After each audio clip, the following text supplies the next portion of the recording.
Shalom, call halal Yahweh, Bahasham, Yahweh Shai, Bahasham, Kaha Kodash. Double honors unto the apostles, double honors to the elder bishops. Salutations to all my fellow laborers doing this work in truth and sincerity, risking their lives and their freedom to do so. Now more so than ever, the would-be judges, the 144,000, and the scattered elect that are scattered around the four corners of the earth, among the heathen nation that be like unto the speckled bird, that have the appearance of those heathen. This is not a black thing. And to the few Akwaf that are listening and learning, to you I say Shalom. This is your brother Malcolm from the branch of the Great Millstone here in Chicago, coming at you with another lesson in truth. And as you can see on the screen, saying we're about to see a mass regional war if Israel doesn't stop. And this is a statement by Colonel Douglas McGregor. They're not going to stop, and they're going to draw America into it, because if you cannot see by now that Assistant President Elon Musk is clearly running the show. If anyone who has eyes to see, all right, Trump is just a figurehead, and Elon Musk brought in 95, 96, almost 100, converts, Ashkenazi converts, for Trump's support system, and I'm sure that they all have dual citizenship, and their allegiance is to Israel first. All right, so it's not America first for MAGA. MAGA has failed. MAGA has been duped. All right. It's Israel first, and they want this whole Greater Israel project, and the whole world knows that these people are not the biblical Israelites. The people over there in the land are Edomites, the same as the rabbis are calling out Europe, white Christians in Europe, white Christians in the West, in America, as being Esau, as being Esau.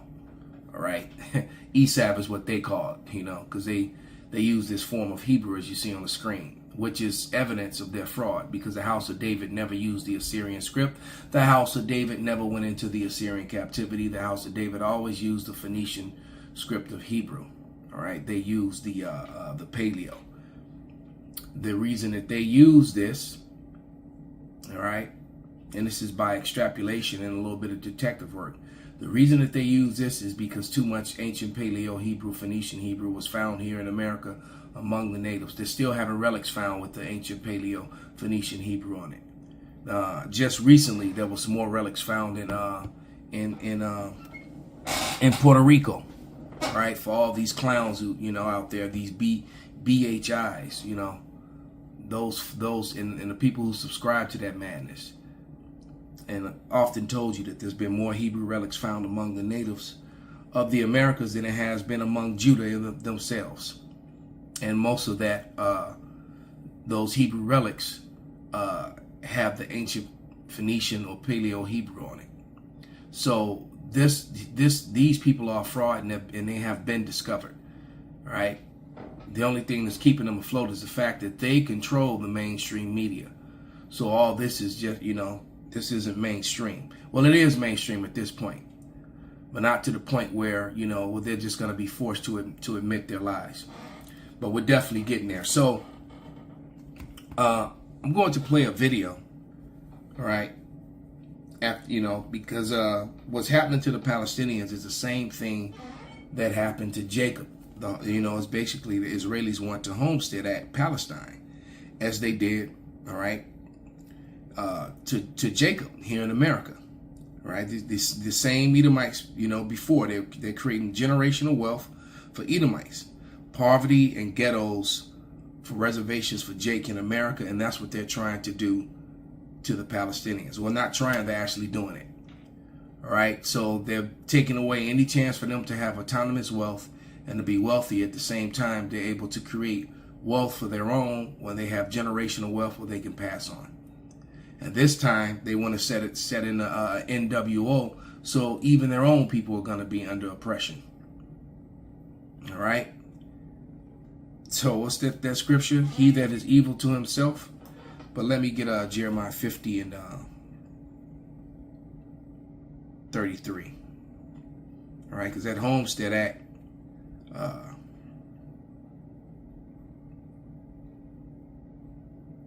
was oppressive to both the natives of the Americas and the people who were forced into slavery here in America. All right, which was the Southern Kingdom, the house of David. This is Jeremiah 50 and 33. And it reads, "Thus saith Yahweh of hosts, the children of Israel and the children of Judah were oppressed together. And all that took them captives held them fast. They refused to let them go." And there was a time and period too here in America in 1682. All right, in 1682 in Virginia, same where the native and the slaves were both referred to as Negro, were considered the same people. As a matter of fact, let me produce a receipt for that. All right, also in Virginia, in 1681 was where Edomites began to label themselves white, because prior to that there was no such thing as white people. They began to label themselves white. But let me find that receipt real quick. Yep. It says Virginia passed 2 acts in 1682 that combined Native Americans and Africans into one category as Negroes. All right, so remember, there's a lot of people running around today, and you see how similar they look?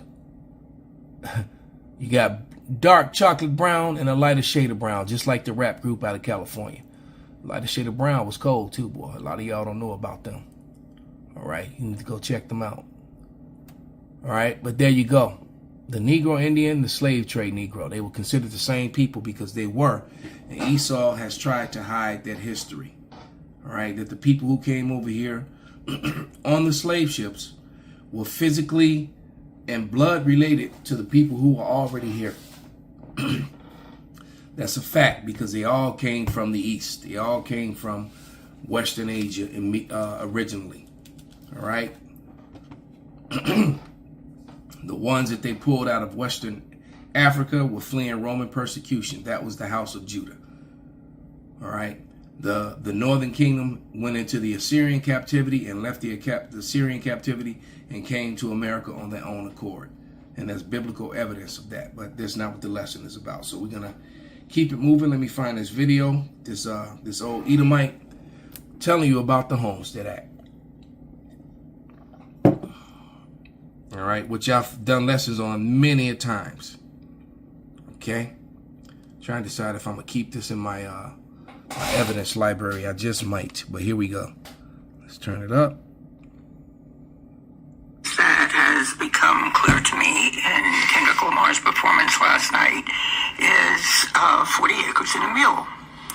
And that line is particularly potent for many Black Americans. And it happens to be a line that I remember from my education growing up in grade school in the Bronx. And I vaguely remember what it was about. It was something that was promised enslaved people.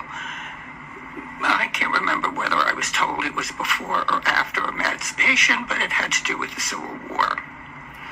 And I've since had my memory refreshed.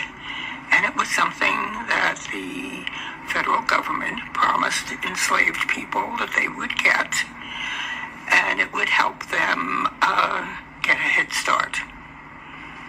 But as with many promises given to Native Americans, they didn't come through. And I never really equated 40 acres and a mule, because it was not something that really ever touched my life. But in thinking about it this morning, I never really equated it with something else that was very important to American life, which was the Homestead Act. Now, if you don't recall the Homestead Act for some reason, there's a lot of American history that was that really stayed with me. And the Homestead Act was an act that the federal government felt was extremely important because they wanted to populate the Midwestern part of our country, the prairie. And so they offered 160 acres free and clear to people who would farm the land, ranch the land. I guess it was really only good for farming, but they would give free and clear 160 acres to people, and they had mapped out a huge swath of prairie land. And it was white people who took that land, and that's how a lot of our Midwest cities came into being. Exactly. And they didn't rescind that promise. They gave 160 acres to people free and clear. All they had to do was stake it out. And this may be apocryphal, but I seem to remember in class hearing how there was a date and they had people lining up and they set off a bell and you could just go and stake out your plot of land and it was yours and you could farm it. And that was the beginning of generational wealth for a lot of white people. A lot of these people came from Germany and Middle European countries, and they got a stake in this country. And here we have enslaved people who were brought over against their will and finally released from bondage and promised for their servitude they would be given 40 acres and a mule, and a mule. And they got nothing. And they had to start from scratch. They got absolutely nothing. All right. And they were the ones that built up the foundation, the structure, right, and made these people wealthy who brought over their own people from Germany and Europe. And we know what people came out of Germany. All right. And they were able to get the land and create generational wealth for themselves, for their children, while they had such a big head start. While Jacob was forced into reservations, all right, on their own damn land and put into ghettos. All right. That's the truth of the matter. This is a lamentation.